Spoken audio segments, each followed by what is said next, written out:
Cualquier habitante de América Latina podría pensar que se trata de la iglesia más grande del mundo. Sin embargo, no es así.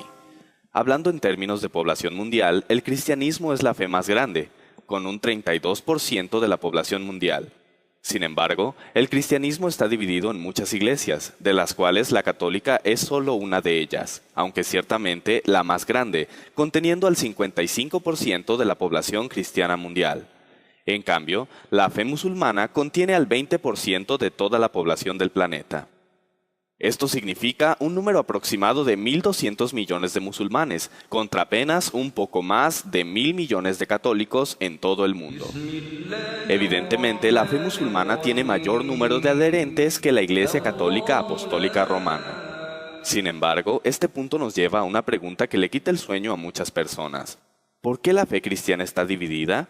O lo que es lo mismo, ¿por qué hay tantas denominaciones o iglesias cristianas diferentes? Para conocer la respuesta, debemos remontarnos algunos cientos de años atrás, hacia la época del mismo ser que ha dado origen a la fe mayoritaria de un continente en el que ni siquiera nació, Jesucristo. Jesucristo nació judío, pueblo que posee una fe propia conocida como judaísmo, por lo cual Jesucristo fue educado creyente de esa fe. Significaba que adoraba en las mismas sinagogas que sus compatriotas. Los problemas comenzaron apenas cundió la popularidad de Jesús como el Mesías esperado, el Hijo de Dios, pues los dirigentes de la iglesia judía nunca le creyeron, y más creció su odio hacia él debido a las críticas que él hacía de sus prácticas erróneas, y debido a que como Hijo de Dios, proclamaba tener la autoridad para llamar sus propios ministros, a cuyos principales 12 llamó apóstoles. Por lo tanto, los sacerdotes y autoridades políticas judías decidieron hacer con él lo mismo que habían hecho con casi todos los profetas anteriores, es decir, matarlo. Una vez que Jesús ya no estaba entre ellos, los apóstoles tomaron las riendas de las congregaciones, y podemos apreciar claramente que ellos ya celebraban sus propias reuniones de adoración separadamente a las de la religión judía.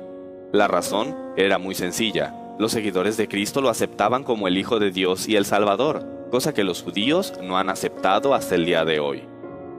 Después de la muerte de Cristo, los judíos continuaron persiguiendo a los cristianos. También los romanos se sumaron a la persecución. Una vez que los apóstoles y muchos de los creyentes en Cristo fueron muertos, la iglesia cristiana antigua tuvo que ingeniárselas para continuar funcionando, pero esto conllevó muchos problemas, pues comenzaron serias discusiones referentes a diversos puntos de doctrina, ya que no había voces que los miembros de la congregación reconocieran como autorizadas para dar una respuesta satisfactoria. Para tener un ejemplo de cómo la doctrina cristiana original fue sufriendo modificaciones con el paso del tiempo, basta con repasar la lista oficial de papas y los hechos más trascendentales que hicieron durante sus administraciones, tales como ordenar a las mujeres para entrar a la iglesia con la cabeza cubierta en el año 67 al 76, la institución del agua bendita entre el año 105 al 115, etc. Así pues, durante el primer siglo después de Cristo y la mayor parte del segundo, las congregaciones de cada ciudad donde las hubiera continuaron con un líder a la cabeza denominado obispo, que resulta un sinónimo de pastor, título tomado de la tradición judía. Sin embargo, por aquella época, cada iglesia cristiana o congregación era independiente la una de la otra y no estaban confederadas o unidas en ningún tipo de asociación, excepto por su fe. En otras palabras, y hablando en términos puramente históricos, la Iglesia Católica Apostólica Romana, que proclama haber sido fundada por el mismo Jesús, no existía aún durante el segundo siglo de nuestra era, ni existiría hasta muchos años más tarde. Como es bien sabido, la máxima autoridad católica es el Papa, y los católicos afirman que el primer Papa fue el apóstol Pedro. Empero, en ninguna parte de la Biblia se menciona que Pedro haya sido nombrado Papa por Jesús, y esto es porque la palabra Papa no fue aplicada al máximo dirigente católico sino hasta el siglo XI, cuando Urbino II, obispo de Roma, propuso que se usara ese término para denominarlos, pues hasta ese año, 1093, se les llamaba Pontífice Romano u Obispo de Roma, o sea, que en realidad el primer papa no fue Pedro, sino más bien Urbano II. La razón es obvia. Pero, ¿por qué la máxima autoridad católica estaría en Roma? ¿No resultaría más lógico que estuviera en Jerusalén? Además, ¿no eran los romanos perseguidores de los cristianos? La respuesta a esta subsecuente interrogante nos lleva al nombre mismo de la iglesia en cuestión: Iglesia Católica Apostólica Romana.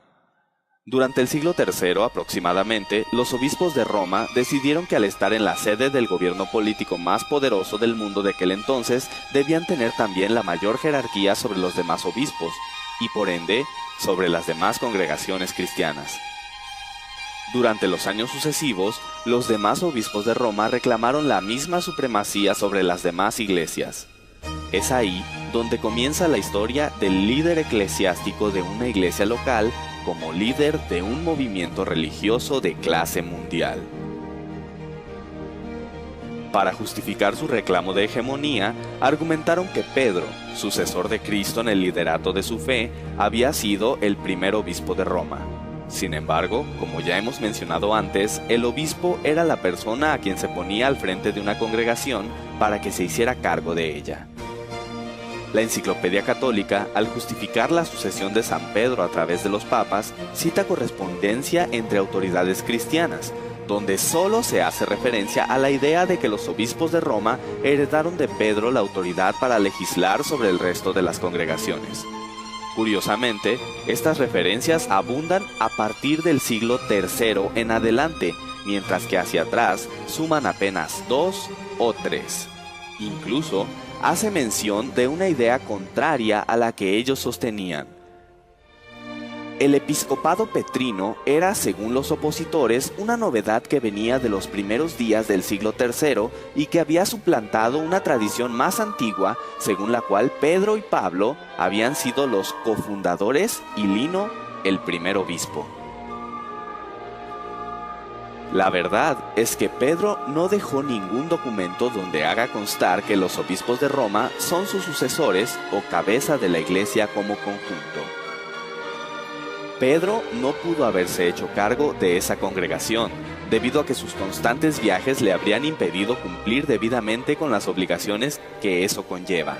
De hecho, la aseveración católica de que Pedro vivió en los últimos años de su vida en Roma es virtualmente imposible de comprobar históricamente. Inclusive, la misma Enciclopedia Católica lo afirma de la siguiente manera. En cuanto a la duración de su actividad apostólica en la capital romana, la continuidad o no de su residencia allí, los detalles y éxito de sus trabajos y la cronología de su arribo y de su muerte, todas estas cuestiones son inciertas y pueden resolverse solamente mediante hipótesis más o menos bien fundadas. Pero, sobre todo, hay que recordar que Pedro tenía una jerarquía mayor que la de un simple pastor u obispo. Él era un apóstol, título que recibió de manos de Jesús. Roma fue considerada sede de la autoridad cristiana desde el siglo III, pero no hay que pensar que eran aceptados por el gobierno romano. Como hemos mencionado antes, aún eran perseguidos tanto por judíos como por romanos. Sin embargo, la situación cambiaría drásticamente, cuando en el año 313, un emperador decretó el fin de la persecución hacia los cristianos. Se trataba de Constantino el Grande, quien dio el primer paso firme en la organización de una confederación de las congregaciones cristianas bajo un mismo nombre.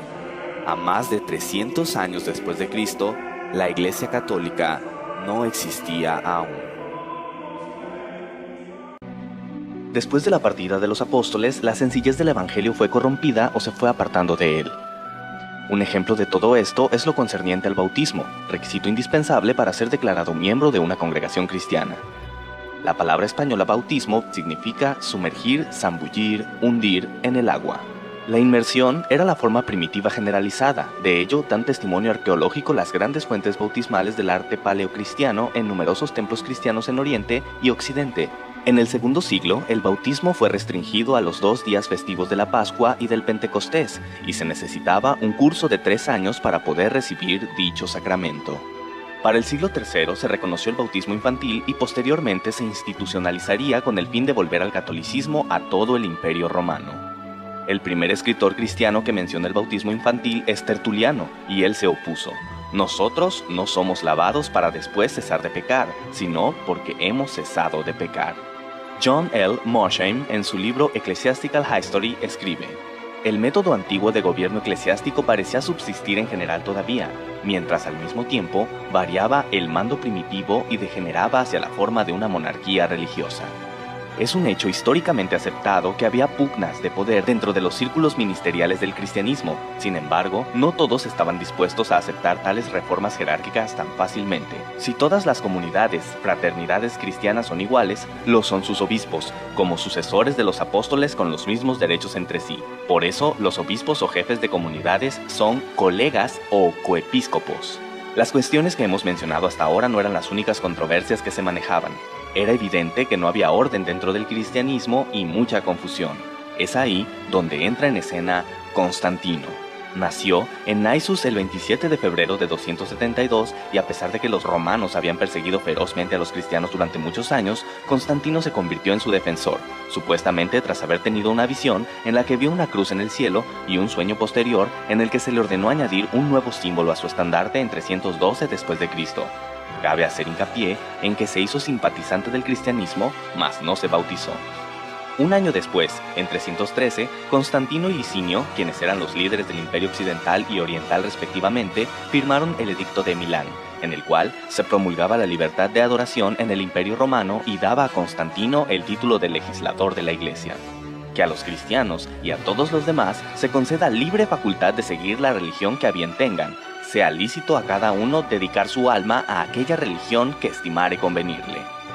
De esta manera, inusitada y súbita, los cristianos tuvieron una posición diametralmente distinta dentro de la sociedad.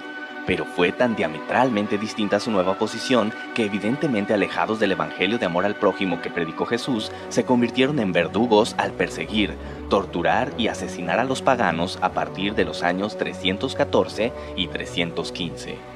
Finalmente, en 324, Constantino declaró al cristianismo la iglesia oficial para que ésta sirviera de medio para unificar su imperio. Una vez en este punto, los cismas, contenciones, confusiones y demás problemas doctrinales se potencializaron.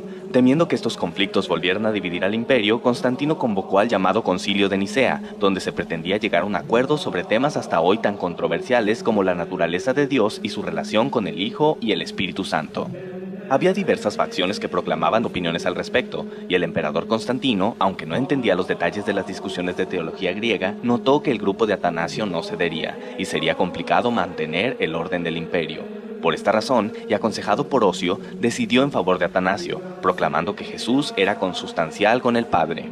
Con esta fórmula como base, se compuso el credo niceno en el que se resumía la doctrina cristiana, porque así como la verdad cristiana nos compele a reconocer a cada una de estas personas de ser en sí misma Dios y Señor, así también la Iglesia Católica nos prohíbe decir que hay tres dioses o tres señores. Todos los que no estuvieron de acuerdo fueron excomulgados. De esta manera, queda de manifiesto que la decisión sobre quién era Dios fue tomada por un hombre que no solamente no era sacerdote, sino que ni siquiera pertenecía a la comunidad cristiana porque no había querido ser bautizado. Como Pontífex Máximo, poseía el monopolio de la legislación en asuntos de iglesia. Al organizarse la iglesia en patriarcados y diócesis durante el Concilio de Nicea, se les otorgó el mismo rango a las sedes patriarcales de Roma, Alejandría, Antioquía y Jerusalén, cuyos titulares recibieron el nombre de arzobispos. El Concilio de Nicea había logrado confederar al cristianismo y vemos cómo construyeron un credo con el objetivo de poner fin a las reiteradas y enconadas disputas doctrinales. El término católico ya se empleaba antes del siglo III.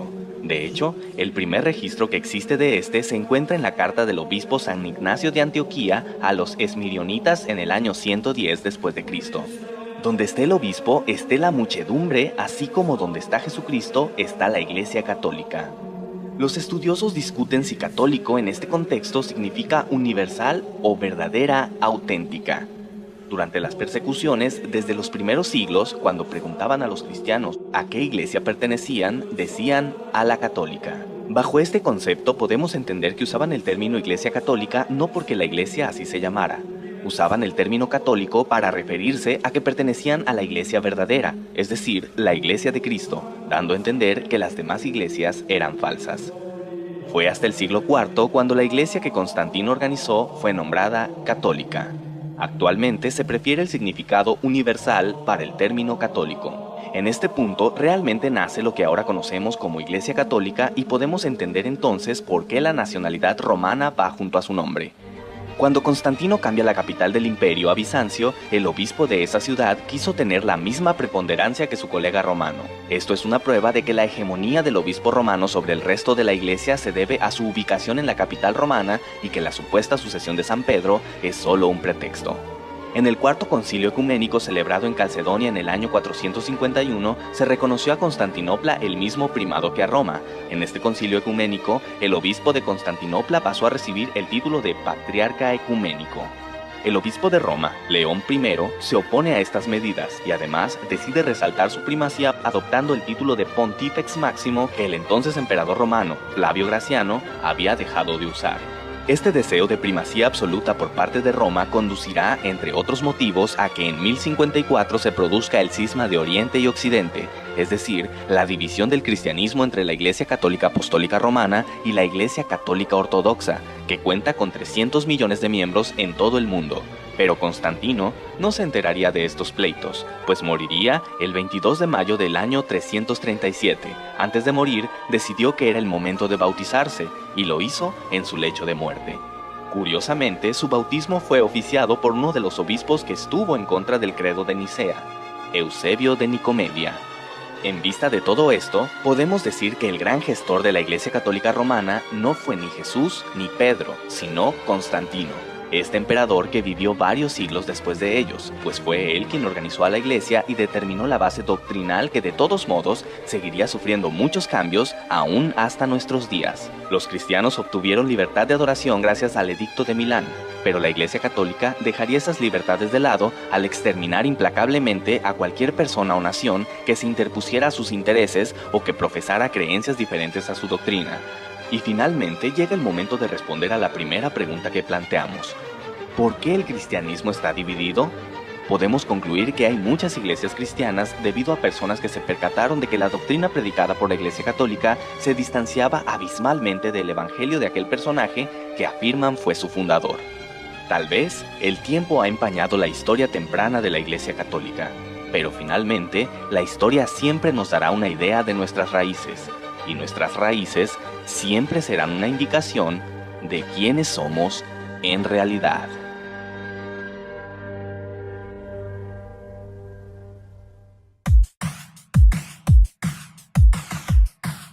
Lo más lógico sería pensar que los libros que la Biblia incluye están enlistados en orden cronológico, es decir, que el del inicio se inscribió primero y el del final fue el último en escribirse. Una presunción justificada por el orden dado a los libros, pero equivocada. Génesis es el primer libro incluido en el Antiguo Testamento y aunque narra la creación del mundo, no fue el primero en escribirse.